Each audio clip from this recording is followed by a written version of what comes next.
सारे क्वेश्चंस पूछे गए प्रीवियस ईयर में, इस पे बहुत सारे क्वेश्चंस पूछे गए। So let us start Dalton's law of partial pressure. पहले हम डाल्टन लॉ की बात करें। Dalton's law of partial pressure, तो this a very important law, बहुत ही इंपॉर्टेंट है। इस साल हो सकता है इससे क्वेश्चन आएगा। This is very important. Dalton's law is very important. Dalton's law of partial pressure, this is going to be very very important. तो actually Dalton's law of partial pressures क्या कहता है, देखो यहाँ पे मेरे पास फॉर एग्जांपल कोई कंटेनर है और इस कंटेनर में फॉर एग्जांपल मेरे पास A type of gas molecules है। These are A type of gas molecules. These are A type of gas molecules. For example ये हाइड्रोजन गैस है आपका। तो मुझे बताया इसमें जो गैस मॉलिक्यूल्स हैं इनके कुछ नंबर ऑफ मोल्स होंगे, that the number of moles of this A type of molecules is n, isn't it? We know that gases exert pressure, तो यहाँ पे जो प्रेशर एक्सर्ट होगा that is Pa। तो let me take one more container, एक और container में लूंगा। तो इस कंटेनर में फॉर एग्जांपल मेरे पास B type of gas molecules है, फॉर एग्जांपल कार्बन डाइऑक्साइड है। मतलब यहाँ पे जो नंबर ऑफ मोल्स होंगे that's Nb, these are B type of gas molecules, और इनका जो प्रेशर होगा that is Pb। They will create a pressure, we will call it Pb। Similarly I have one more type, one more container. इसमें जो gas molecules हैं let they are C type of gas molecule. तो यहाँ पे जो NC के number of moles होंगे that's NC। NC is the number of moles. Number of moles बोले तो mass in grams divide given mass divide by molar mass. तो इसका जो प्रेशर होगा दैट इज PC। अगर मैं एक काम करूंगा, इनका मिक्सचर ले लूंगा। अगर मैं एक डब्बा बनाऊंगा और इन तीनों का मिक्सचर ले लूंगा, A molecules of gas, B molecules of gas and C molecules of gas. मतलब ये मैंने एक डब्बा ले लिया, एक डब्बा बनाया, इस डब्बे में all the three types of gas molecules are there, isn't it? तो यहाँ पे जो आपके पार्शियल प्रेशर्स होंगे, यहाँ पे जो प्रेशर एक्सर्ट होगा that is because of this type of gas molecule, that's a because of this type of gas molecules and because of this type of gas molecules. तो यहाँ पे जो प्रेशर एक्सर्ट होगा उस प्रेशर को हम कहेंगे P टोटल। तो what is this? This is gaseous mixture, this is gaseous mixture. But one thing is important, ये जो गैसियस मिक्सचर होना चाहिए, इसमें जो गैसेस होने चाहिए they should be non reacting gases, chemically non reacting gases, they should be non reacting gases. तो बस यही टोटल प्रेशर हमें निकालना है। तो बस यही टोटल प्रेशर निकालना है। According to Dalton's law of partial pressure, P total in a mixture of non-reacting gases, it is equal to sum of individual partial pressures. What is the individual? What is the partial pressure of gas A? It's Pa. What is partial pressure of B? It's Pb. What is pressure of C? It is Pc. That is Pa plus Pb plus Pc. Clear? ये हमारे पास Dalton's law of partial pressure है। ये हमारे पास Dalton's law of partial pressure है। But the thing is these gases should be in a mixture, these gases should be chemically non-reacting. So in a mixture of non-reacting gases, the total pressure exerted by gases is equal to the sum of individual pressures. Clear? Statement clear हुआ? अब इसी बात को हम और आगे ले चलेंगे। अब देखो यहाँ पे अगर मुझे इस पे अप्लाई करना होगा PV is equal to NRT, क्या मैं लिखूंगा? P is equal to NRT upon V, isn't it? So since it's a A type of molecule, so Pa is equal to NaRT upon V, isn't it? तो इसके लिए अगर मैं gas law apply करूंगा, ideal gas equation, so Pb will be equal to NbRT upon V, isn't it? तो इसके लिए अगर अप्लाई करूंगा तो Pc will be equal to NcRT upon V. What is this Nc? Number of moles of C gas. What is this Nb? Number of moles of B gas. What is this Na? Number of moles of A gas. Clear? तो अगर यहाँ पे मैं apply करूंगा ideal gas equation तो मेरा क्या होगा?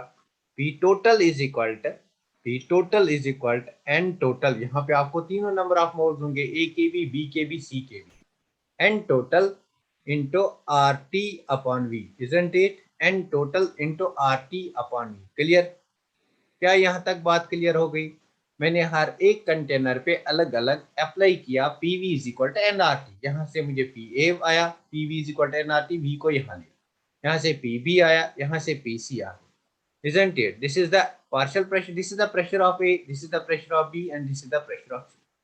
क्लियर यहाँ तक?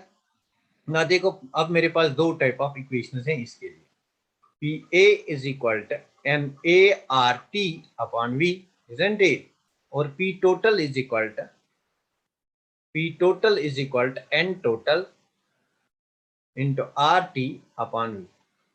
Now let us suppose this is equation first and this is equation second. तो इन दो इक्वेशंस को अगर मुझे यहाँ से PA निकालना है, मैं क्या करूंगा? I will divide this equation. तो इक्वेशन फर्स्ट को मैं सेकंड से डिवाइड करूंगा, therefore what I will get, PA divided by P total is equal to NA divided by N total into, यहाँ पे RT अपॉन V वो cancel हो जाएंगे, isn't it? RT upon V, नीचे RT upon V means this and this will get cancelled, which implies that जो आपका PA है it is equal to Na number of moles of A divided by total number of moles, ये P total यहाँ जाएगा into P total. So ये है हमारे पास Dalton's law of partial pressure. तो मुझे बता what is Na divided by NT कॉट, इस चीज को हम क्या कहते हैं? What is Na divided by NT कॉट, इस चीज को क्या कहते हैं? जल्दी से मुझे बता, इस चीज को क्या कहते हैं? Na divide by NT। This is the very good, very good, very nice, बहुत बढ़िया, वेरी नाइस। तो this is the number of moles of A. अगर मिक्सचर में किसी के नंबर ऑफ मोल्स को टोटल नंबर ऑफ मोल्स से divide करेंगे, that's called mole fraction of that component. Very good.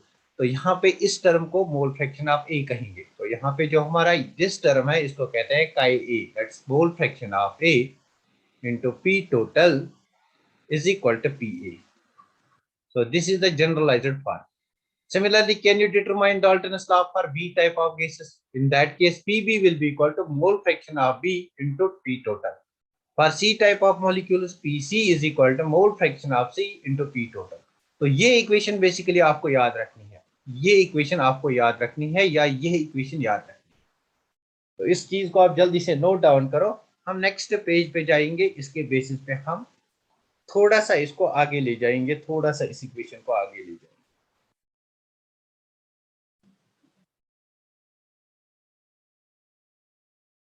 हो गया? हो गया? यहां तक क्लियर हो गया सबको? यहां तक सबको क्लियर हो गया? इसके बेसिस पे प्रीवियस ईयर क्वेश्चन आए। तो इंपॉर्टेंट बात क्या है? Gases should be non reacting. एक तो आपके गैसेस नॉन रिएक्टिंग होने चाहिए, और किसी भी गैस का अगर प्रेशर, पार्शियल प्रेशर निकालना है, that's equal to mole fraction of that gas into total pressure in a mixture. Very good, very good. तो नेक्स्ट पेज पे जाएंगे। इन जनरल हम बात करेंगे कि हमारे पास जो पी ए है it's equal to mole fraction of A into P total. अगर हमारे मिक्सचर में पी बी मॉलिक्यूल्स होंगे, it will be equal to mole fraction of B into P total. तो अगर हमारे पास सी टाइप ऑफ मॉलिक्यूल्स भी मिक्सचर में है, तो it will be equal to mole fraction of C into P total. तो यहाँ पे मोल फ्रैक्शन किसके बराबर है? Number of moles of A divide by total number of moles, number of moles of B divide by total number of moles, number of moles of C divide by total number of moles. In general आप ये equation याद रखो। In general अगर हम बात करेंगे, Pi is equal to for ith component in a mixture, for ith component it's equal to mole fraction of that ith component into P total। तो ये इक्वेशन आपको याद रखनी है। बस यहाँ से आपके सारे क्वेश्चन हो जाएंगे, यहाँ से आपके सारे क्वेश्चन हो जाएंगे। यहाँ तक हमें दो बातें आ गई। एक आया, जो हमारे पास गैसियस मिक्सचर है that should be chemically non reactive. Chemically non reactive basically आपको देगा वो चार टाइप्स ऑफ गैसियस मिक्सचर, तो उनमें से बताना है आपको Dalton's law of partial pressure किस पे वैलिड है। तो वहां से आपको पहचानना है which among those are chemically non reactive.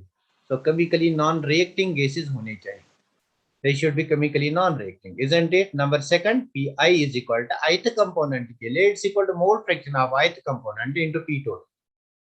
so ये हमारे पास Dalton's law of partial pressure है। मुझे लगता है ये सबको क्लियर हो गया। आई होप कि ये बात सबको क्लियर हो गई। तो नेक्स्ट टाइम डिस्कस करेंगे Graham's law of diffusion. I hope कि ये बात सबको क्लियर हो गई। नेक्स्ट टाइम डिस्कस करना है grams law of diffusion. Is it clear? तो इसके रिलेटेड मेरे पास दो तीन क्वेश्चंस हैं, लास्ट में हम उनको सॉल्व करेंगे।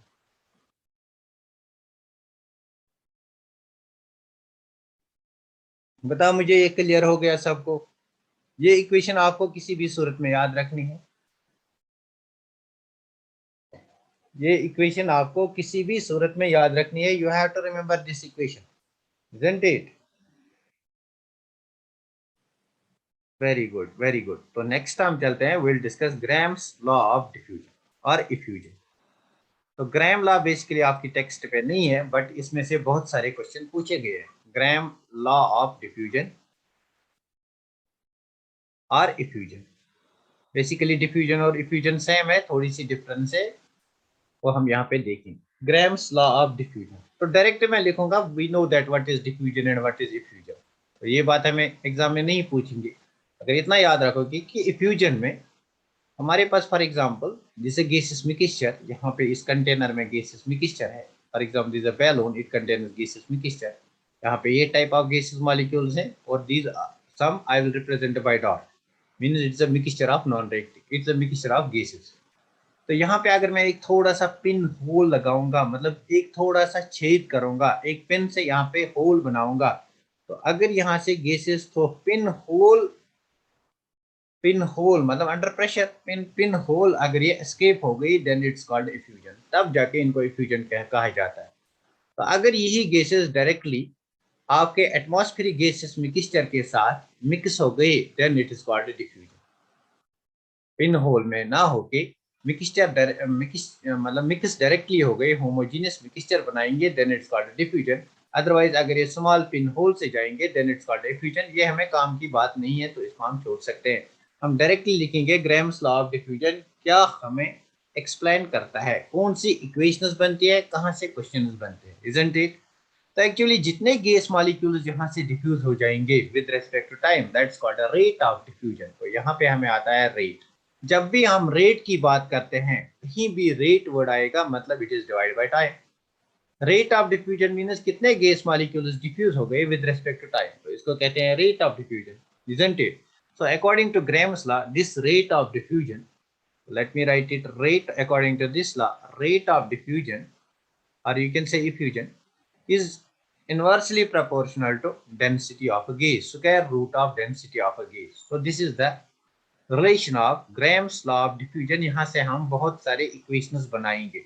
ध्यान रखना यहाँ पे कितने इक्वेशंस बनेंगे, कैसे बनेंगे. Rate of diffusion is inversely proportional to the density of the gas. देखो रेट को मैं आर से लिखूंगा, तो rate of diffusion is inversely proportional to square root of D. Since it is inversely proportional, अगर मैं यहाँ पे दो इक्वेशंस बनाऊंगा, तो what will be the equations, R1 divided by R2 is equal to square root of, देखो यहाँ पे डी इनवर्स है, मतलब उल्टा पलट हो जाएगा, D2 upon D1. where R1 is the rate of diffusion of first gas, R2 is the rate of diffusion of second gas, and D2 is the density of second gas, D1 is the density of first gas. So this is first equation जो हमें यहाँ से मिलती है. इसके basis पे भी question बनते हैं. ये फर्स्ट इक्वेशन है जहाँ पे आपको किसी गैस की डेंसिटी निकालनी हो. Isn't it clear? तो अगर ये क्लियर है, इसको थोड़ा सा आगे ले जाएंगे. तो सी, इस इक्वेशन को मैं एक और तरीके से लिखूंगा, R1 divided by R2 is equal to, तो देखो मैं क्या करूंगा, यहाँ पे मैं डेंसिटी को डिवाइड करूंगा bye density of hydrogen. This is density of gas, density of gas 2, this is density of gas 1. तो यहाँ पे भी मैं इसको डिवाइड करूंगा बाय डेंसिटी ऑफ हाइड्रोजन, यहाँ पे भी मैं इसको डिवाइड करूंगा bye density of hydrogen, because that and that will cancel, हमें यही आएगा. तो मैं यहाँ पे इस इक्वेशन को एक और फॉर्म बनाऊंगा, डेंसिटी ऑफ मतलब D2, और मैं लिखूंगा density of gas 2, density of gas 2 divided by density of hydrogen. मैंने इसको डिवाइड किया बाय डेंसिटी ऑफ हाइड्रोजन. तो सिमिलरली अगर मैंने यहाँ पे डेंसिटी ऑफ हाइड्रोजन से इसको डिवाइड किया, तो नीचे भी मुझे डेंसिटी ऑफ हाइड्रोजन से डिवाइड करना है, divided by this is this term. इस टर्म को मैंने लिखा density of gas 2 divided by density of hydrogen. Density of gas 1 divided by density of hydrogen. तो कोई फर्क पड़ेगा इक्वेशन पे? कोई फर्क नहीं पड़ेगा. डेंसिटी ऑफ हाइड्रोजन, अब कोई फर्क क्यों नहीं पड़ेगा? Because density of hydrogen and density of hydrogen will get cancelled. तो इस रेशियो को density of any gas divide by density of hydrogen, इसको कहते हैं vapour density. What is this? This is called vapour density, VD. What is this? This is called VD. तो क्या मैं लिखूंगा, this is equal to VD of gas second divide by VD of gas 1. So this is again one more form of Graham law of diffusion, that's R1 upon R2 is equal to vapor density of gas 2 divided by vapor density of gas 1. Clear? So this is again very important formula. This is again very important formula. Clear हुआ? Clear हुई ये equation? कुछ नहीं किया हमने, यहाँ पे density of hydrogen से डिवाइड किया, density of any gas divide by density of hydrogen, that's called vapour density, density of any gas divide by density of hydrogen, that's called vapour density. Very good. तो next page पे जाएंगे अगर आपने इसको note down किया।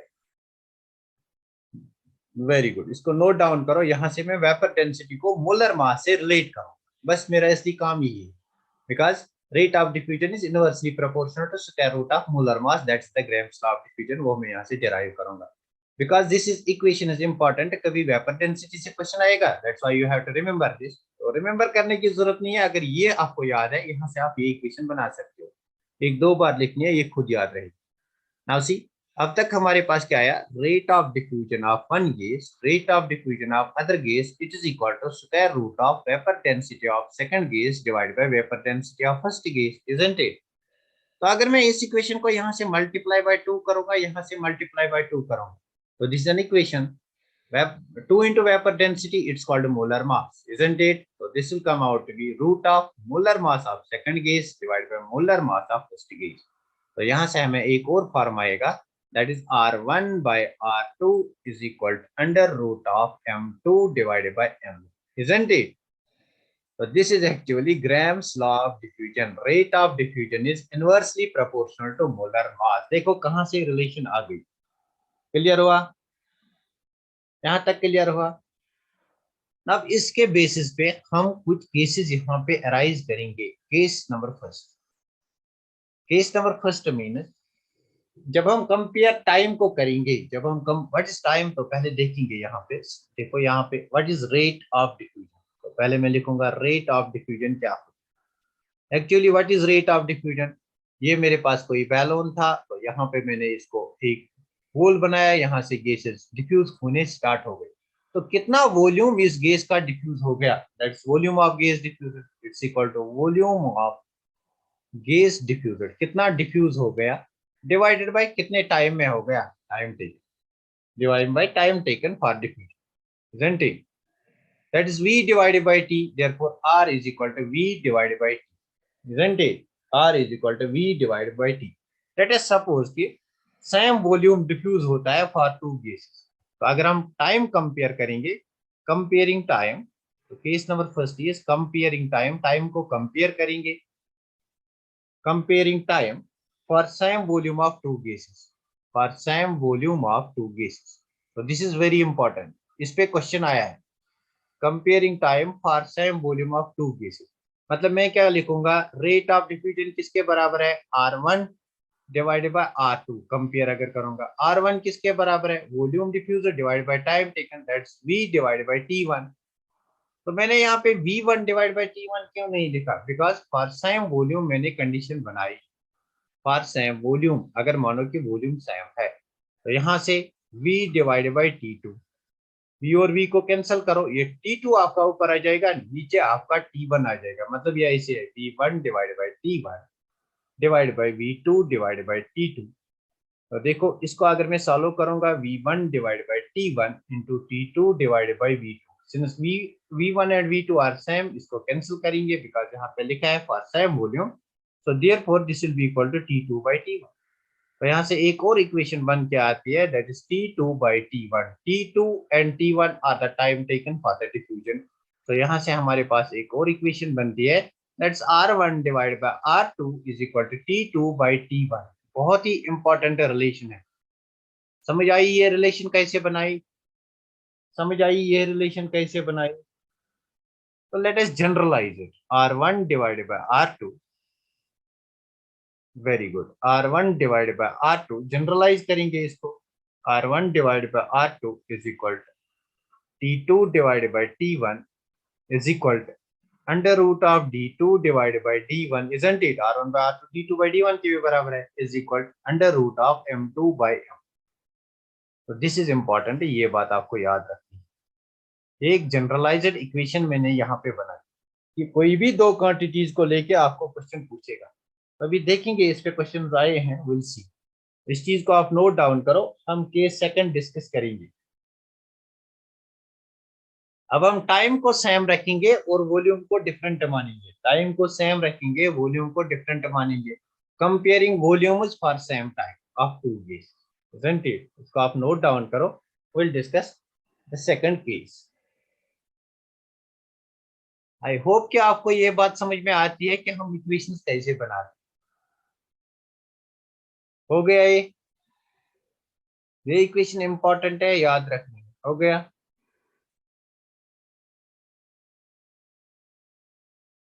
Very good, very good. Now let us see case number second. Comparing volumes for same time. बस इसका उल्टा थोड़ा सा लेना है, मतलब R1/R2 is equal to V1 divided by T1 मतलब T divided by V2 divided by T। तो टाइम यहाँ पे सेम लेना है, for same time T and T will get cancel, so will get V1/V2, isn't it? तो मेरे पास एक और इक्वेशन आती है, R1/R2 is equal to V1 by, what is V1? V1 is the volume of gas diffuser, V2 is the volume of gas diffuser, is equal to, तो इसको अगर हम थोड़ा सा सॉल्व करेंगे, it will be root of D2/D1, because this R1/R2 is equal to this, so it's equal to root of M2/M1, isn't it? तो ये यहाँ से आपके पास एक और इक्वेशन बन के आती है। क्लियर? रेट ऑफ डिफ्यूजन की बात हो रही है। क्लियर? तो right one more important point, effect of temperature on rate of diffusion. Very good, लिखो लिखो आराम से लिखो। effect of temperature, effect of pressure on rate of diffusion, on the rate of diffusion पे प्रेशर का क्या effect रहेगा, this is important, बहुत ही इंपॉर्टेंट है। सो हमें पता है rate of diffusion is inversely proportional to under root of molecular mass. तो आप सिंपली इसको समझो, मतलब कॉमन लैंग्वेज में समझने की कोशिश करो। फॉर एग्जाम्पल, ये मेरे पास कोई कंटेनर था और इस कंटेनर में हमारे पास गैस मॉलिक्यूल्स हैं। यहाँ से ये गैस मॉलिक्यूल्स डिफ्यूज होते हैं। तो मुझे बता, कब आपके गैस मॉलिक्यूल्स ज्यादा डिफ्यूज होंगे, कब आपके गैस मॉलिक्यूल्स ज्यादा डिफ्यूज होंगे? अगर आप प्रेशर यहाँ पे इंक्रीज करोगे on the walls of this container, on the walls of this balloon, अगर आप प्रेशर ज्यादा इंक्रीज करोगे तो more number of gas molecules will diffuse, isn't it? तो कॉमन सी बात है, जितना आप इसको कंप्रेस करोगे, जितना आप इसको प्रेशर यहाँ से डालोगे, जितना आप पी को इंक्रीज करोगे, उतने ज्यादा number of moles of gas will diffuse. मतलब रेट ऑफ डिफ्यूजन जो है, it is directly proportional to pressure, isn't it? So we can say rate of diffusion is directly proportional to pressure. This is a common sense thing, isn't it? यहाँ से आप सोच सकते हो, आपके पास balloon है, आप अगर बैलून में आपका गैस भरा हुआ है, तो उस बैलून को अगर आप कंप्रेस करोगे, it will diffuse very readily, it will be diffuse in a very fast way, मतलब it will take little amount to diffuse, that is rate of diffusion is directly proportional to pressure. ये यहाँ से आपकी equation बनती है, therefore you can write R1/R2 is equal to P1/P2, isn't it? Isn't it? अब इन दो equations को मिलाओ, this is equation first, this is equation second. तो क्या मैं लिख सकता हूँ R is equal to, direct proportional है, P इनवर्स प्रोपोर्शनल है, अंडर रूट है। तो R is equal to P/√m। ये एक और इक्वेशन हमारे पास आ गई। अगर प्रेशर से रिलेटेड क्वेश्चन आ गया, R is equal to P/√m, तो यहाँ से दो इक्वेशंस बनाने की कोशिश करेंगे। तो I can write R1/R2, P के डायरेक्टली प्रोपोर्शनल है, is equal to P1/P2, M के इनवर्सली प्रोपोर्शनल है, under root of M2/M1, isn't it? Sorry. So this is again very very important. So ये इक्वेशन जो मैंने यहाँ तक बनाई, they are very very important, they are very very important, ठीक? तो this is the explanation of Graham's law of diffusion. I hope आपको ये बात क्लियरली समझ में आ गई होगी कि ग्राम्स लॉ ऑफ डिफ्यूजन क्या हमें रिलेट करता है, ग्राम्स लॉ ऑफ डिफ्यूजन क्या हमें रिलेट करता है। isn't it? क्लियर हुआ? अगर ये क्लियर हुआ, we'll try to solve a certain questions based on this. इसको नोट डाउन करो, then we'll try to solve a certain questions based on. सब बच्चे नोट डाउन करो इन फार्मूलाज को, then we'll try to. Okay, okay. Very nice, very nice. तो इनके short notes जब बनाओगे, इन सारे फार्मूलाज को आपको नोट डाउन करना है। इन सारे फार्मूलाज को बेसिकली आप एक दो बार डिराइव करो, फिर आपको याद रहेंगे ये फार्मूला। लेकिन शॉर्ट नोट्स जब आप रिवीजन करोगे लास्ट 2 days में, क्लियर मूव कंटेनर में रख दिया और यहाँ पे हमने एक पिन होल रख दिया, तो यहाँ से ये गैसेस बेसिकली एस्केप होते हैं। तो दिस इज एफ्यूजन। तो बताना है what fraction of the oxygen escapes in the time required for 1/2 of hydrogen to escape. 1/2 of hydrogen to escape. Now let's try to solve this question. This question has been asked in NEET 2016 में, ये question पूछा गया है। तो basically हम यहाँ पे apply करेंगे ग्राम्स लॉ ऑफ डिफ्यूजन और ग्राम्स लॉ ऑफ डिफ्यूजन। तो अकॉर्डिंग टू ग्राम्स लॉ हमारे पास जो इक्वेशन बनेगी, equal mods that's rate of diffusion of oxygen with respect to rate of diffusion of hydrogen. तो बेसिकली हमने देखा है it's equal to inversely proportional to molar mass. तो molar mass of hydrogen divide by molar mass of oxygen, isn't it? तो what is given, यहाँ पे हमें क्या पता है? यहाँ पे हमें मोलर मास पता है। हाइड्रोजन का मोलर मास इज 2, ऑक्सीजन का molar mass is 18, so it is 32. So basically this is under root 2 by 32, isn't it? So this is under root 2 by 32. अब देखो कहा गया क्या है, what fraction of oxygen escapes for 1/2 of oxygen, मतलब for 1/2 of hydrogen, मतलब ये 1/2 है, मतलब R of oxygen divide by 1/2 is equal to under root 2 by 32, isn't it? तो यहाँ से 2 1000, 2 16,000। तो बेसिकली ये 2 कहाँ जाएगा? ये 2 ऊपर जाएगा। तो we can write twice rate of oxygen is equal to root of 1/16। तो रूट ऑफ 1/16 को आप 4 का स्क्वायर लिख सकते हो, basically it is 1/4। So you can write this is equal to 1/4। तो बस अब इसको सॉल्व करो, rate of oxygen is equal to 1/4। बस ये 2 यहाँ मल्टीप्लाई हो जाएगा, देयरफॉर आपका जो आंसर आएगा, rate of oxygen is equal to 1/4 into 2, that's it. So what is the correct answer? The correct answer is 1:8. So what C is the correct answer. So this is your correct answer. Now let us take next question. So next question जो हमारे पास है, this is next question. So in this question हमें क्या कहा गया है, 50 ml of gas A and gas B। तो हमारे पास दो गैसेस है, 50 ml of gas A and gas B। तो दो गैसेस हैं, gas A and gas B। takes 150 minutes, 150 and 200 seconds respectively, मतलब this is the time for which they flow। तो मतलब हमारे पास T ऑफ गैस A है और हमारे पास T ऑफ गैस B दिया गया है। Since it is respectively, therefore T of gas A it's equal to 150 and T of gas B it's equal to 200 seconds, isn't it? If you throw pinhole under similar conditions means V is constant।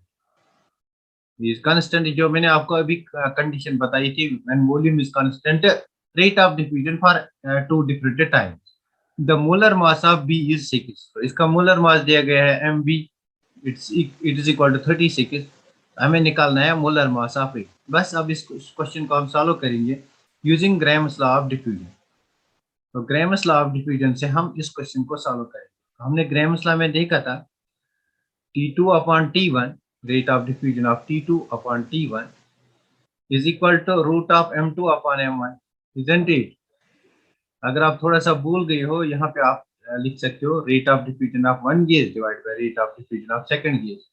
Basically rate is volume divided by time, कितना gas flow हुआ, volume of gas diffusion divided by time, मतलब V divided by T1 for constant volume, V divided by T2। So this is equal to, this is inversely proportional to their square root of masses, molar masses। तो basically यहाँ से V और V cancel हो जाएगा, ये 2 ऊपर आ जाएगा, that is T2 upon T1 is equal to root of m2 upon m1, isn't it? तो बस यहाँ पे वैल्यू सब्स्टिट्यूट करो, तो T2 हमारा 200 है और T1 हमारा 150 है, और यहाँ पे m2 गिवन है, it is under root 36 divided by m, isn't it? तो यहाँ से 0 और 0 को काटो, बेसिकली जो हमारा under root 36 divide by m1 होगा, it will be equal to 20 divide by 50। अब यहाँ से रूट को खत्म करना है, मतलब स्क्वायर करना है, यहाँ से भी मैं स्क्वायर करूंगा, यहाँ से भी मैं स्क्वायर करूंगा, तो square and root will go, so basically we will get 36 divided by m1 is equal to 20 into 20 divided by 15 into 15, isn't it? इसको अगर फर्दर सॉल्व करोगे तो ये 36 इसके साथ मल्टीप्लाई हो जाएगा, so we'll get m1 is equal to 36 into 15 divided by 20, और 20 डिवाइड हो जाएगा 20 into 20, तो यहाँ से आप इसको सॉल्व कर सकते हो। 5 3s are 15, 5 4s are 20, 5 3s are 15, 5 4s are 20, 4 1s are 4, 4 9s are 36. So basically this is 3 3s are 9, 9 9s are 81. So this is 81 divided by 4. So this comes out to be 21.25. So the correct answer is 21.25. यहाँ पे जो options दिए गए हैं वो गलत है, यहाँ पे जो ऑप्शंस दिए गए हैं वो गलत है, therefore मैं यहाँ पे एक और ऑप्शन जोड़ूंगा, that is 21.25. 21.25 is the correct answer. So let us take now question number 3rd. तो अगेन सेम क्वेश्चन पूछा गया है, if a two gases A and B, दो गैसेस हमारे पास है, हैज सेम वॉल्यूम, मतलब V is constant, diffuse through porous partition in 20 and 10 seconds respectively, मतलब TA is equal to 20 seconds, TB is equal to 10 seconds, isn't it? The molar mass of A, यहाँ पे दिया गया molar mass of A, MA is 49, we have to calculate MB, बस similar concept है। तो let's try to solve this question, कोशिश करेंगे इस क्वेश्चन का भी आंसर हम निकालेंगे। So that's T2 divided by T1 according to Gram's law of diffusion is equal to root of M2 divided by M1, isn't it? तो what is T2 over here? T2 यहाँ पे 10 है। What is T1 over here? T1 यहाँ पे 20 है, is equal to MA given है, मतलब इसको मैं लिखूंगा TB TA. So I'll write more appropriately TB TA, MB MA. So MA given है, MB निकालना है, मतलब ये MB निकालना है, divide by MA, that's 49. Again इसको मैं स्क्वायर करूंगा, सो दैट यहाँ से जो रूट है वो खत्म हो जाएगा। तो basically this will be equal to 10 into 10 divide by 20 into 20 is equal to MB divide by 49। बस इस 49 को यहाँ ले जाओ, that means MB will be equal to 10 into 10 into 49 divided by 20 into 20. 0 and 0 will be cancelled out. This will be cancelled out. 49 divided by 2 2s are 4. 4 1s are 4. 4 2s are 8. Means it is 12.25. So the correct answer is 12.25 units. This is the mass of MB. So what is the correct option? The correct option is option number B. The correct option is option number B. NEET 2011 में question पूछा गया है। So let us try to solve one more question. This is a very good question. A mixture of gases. तो मेरे पास एक mixture of gases है, carbon monoxide and nitrogen का। तो mixture of gases, carbon monoxide and nitrogen, taking equal moles, मतलब इनके हमें equal moles लेने हैं, मतलब number of moles of carbon dioxide, carbon monoxide sorry, number of moles of carbon monoxide is equal to number of moles of nitrogen. If the total pressure of the mixture is 1 atmosphere, what is given? PT, P total is equal to 1 atm. तो partial pressure of nitrogen निकालना है, मतलब P of nitrogen निकालना है। तो कैसे निकालेंगे? From Dalton's law of partial pressures. So according to Dalton's law of partial pressures, we know that partial pressure of any gas is equal to mole fraction of that gas into P total, isn't it? So similarly, partial pressure of nitrogen will be equal to mole fraction of nitrogen into P total. P total दिया गया है, mole fraction निकालना है, तो यहाँ पे दिया गया है मोल फ्रैक्शन किसके बराबर होगा? Number of moles of nitrogen divided by total number of moles, that's number of moles of nitrogen plus number of moles of carbon monoxide into P total, isn't it? This is P of nitrogen. Number of moles equal है इनके, for example इसका मैं 1 मोल लूंगा, इसका मैं 1 मोल लूंगा, तो nitrogen का 1 है, basically this will B 1 divided by 1 + 1 that is 2 into P, total हमारे पास 1 है, so basically this will be 1/2, so this will be equal to 0.580. So the correct option for this question is option number A. Option number A is the correct option, and this question has been asked in 2011. NEET 2011 का question है. Let us take one more question. So basically this was a debatable question yesterday. तो कल ये debatable question बना था. Actually I too got confused by this question. अब देखो ये question क्या है. Which of the following mixture of gases does not obey Dalton's law of partial pressure? यहाँ पे लिखा है does not obey. So basically जो Dalton's law of partial pressure है that is applicable to non-reacting gases. Dalton's law of partial pressure is applicable to non-reacting gases. यहाँ पे जो हमारे पास गैस होंगे, gas A plus B plus C etc. they should be non-reacting. तो इनमें से जो नॉन रिएक्टिंग गैसेस होंगे उन पे Dalton's law of partial pressure apply होगा. Now let us see which among these are non reacting gases. Let us see which among these are non reacting gases. वहां पे अप्लाई होगा. पहले अगर हम देखेंगे ऑप्शन 1, तो यहाँ पे हमारा Cl2 है प्लस SO2, तो they two combine together they give SO2Cl2. So this is our sulfuryl chloride, means these are reacting gases. मतलब जो हमारे पास ऑप्शन 1 है, ये जो गैसेस हैं दे आर रिएक्टिंग गैसेस. जो रिएक्टिंग गैसेस है इस पे Dalton's law of partial pressure applicable नहीं है, नॉट एप्लीकेबल. मतलब ये हमारा आंसर हो सकता है. Let us check other option.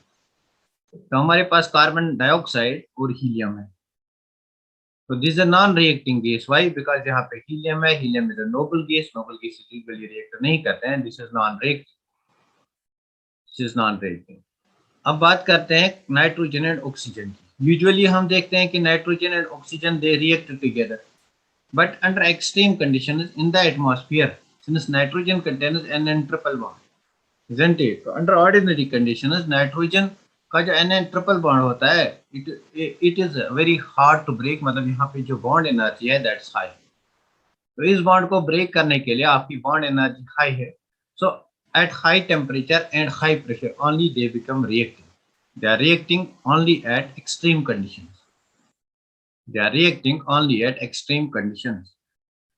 तो यहाँ पे कोई एक्सट्रीम कंडीशन नहीं दी गई है, means they are also and under ordinary conditions they are also non reacting. यहाँ पे Dalton's law of partial pressure applicable नहीं होगा. मतलब they are under ordinary conditions they are non reacting, यहाँ पे अप्लाई होगा. यहाँ पे Dalton's law of partial pressure apply होगा. Same is the case for oxygen and carbon dioxide. Under ordinary conditions ये जो हमारे होते हैं they are also non reacting. तो बेसिकली यहाँ पे अप्लाई होगा, यहाँ पे अप्लाई होगा, यहाँ पे अप्लाई होगा. क्वेश्चन में पूछा गया does not apply, so option A is the correct option. This is the correct. Clear? Now let us take one more question. ये क्वेश्चन जो आया है this is a very good question. इस question का answer मुझे आप बताइए. ये क्वेश्चन दूसरे कंसेप्ट के रिलेटेड आया है. तो देखो इस क्वेश्चन में क्या पूछा गया है. At what temperature the rate of fusion of nitrogen would be 1.625 times the rate of sulphur dioxide. तो बेसिकली यहाँ से हमें एक और कंसेप्ट लाना है. Rate is actually is equal to it is the speed of the gas molecules that is u. जब भी हम स्पीड ऑफ गैस मॉलिक्यूल्स की बात करेंगे, यूजुअली हम किसकी बात करेंगे? हम करेंगे बात रूट मीन स्क्वायर वेलोसिटी की, 3RT/m. This is the speed of the gas molecule. तो यहाँ से हम इक्वेशन बना सकते हैं, isn't it? तो कौन सी इक्वेशन बना सकते हैं? R of nitrogen divided by R of sulphur dioxide, isn't it? तो यहाँ से पहले हम बनाएंगे R1 is equal to root 3RT1 divided by M1. R2 is equal to root 3RT2 divided by M2. तो बस ये एंड ये कांस्टेंट है, therefore R1 by R2 is equal to, देखो T and T they are directly proportional, therefore root of T1 upon T2, और M और M inversely proportional है into M2 upon M. वैसे ये हमारे पास इक्वेशन आएगी। देयरफॉर T1 हमारे पास nitrogen है, I will write it T of nitrogen divided by T of sulfur dioxide into molar mass of this sulfur dioxide M2 divided by molar mass of nitrogen, isn't it? तो इस चीज को अगर हम solve करेंगे, देखो यहाँ पे जो है temperature it is given in degree centigrade, so answers are also in degree centigrade. So I will write them in degree centigrade. Therefore I need not to convert them. मतलब मुझे ये कन्वर्ट नहीं करने. And this is equal to how much? 1.625. This is equal to 1.625. बस यहाँ पे T of nitrogen it is 50. T of nitrogen हमें निकालना है, atomic rate of diffusion of nitrogen. T nitrogen निकालना है, so this is T nitrogen divided by 50 into molar mass of sulfur dioxide. Sulfur dioxide का molar mass 32 plus 32 64. Nitrogen का molar mass 28. So into 64 divided by 28 is equal to this. तो basically यहीं पे मैं इसका square root करूंगा, square root करूंगा. Square and root will go. This will be equal to 1.625 into 1.625. तो बस इसको सॉल्व करो. T of nitrogen will come out 1.625 into 1.625. 50 यहाँ जाएगा, 28 यहाँ जाएगा, into 50 into 28 divided by 64. Isn't it? तो यहाँ से अगर आप इसको सॉल्व करोगे you will get the answer. देखो यहाँ पे क्या आंसर आएगा. Let me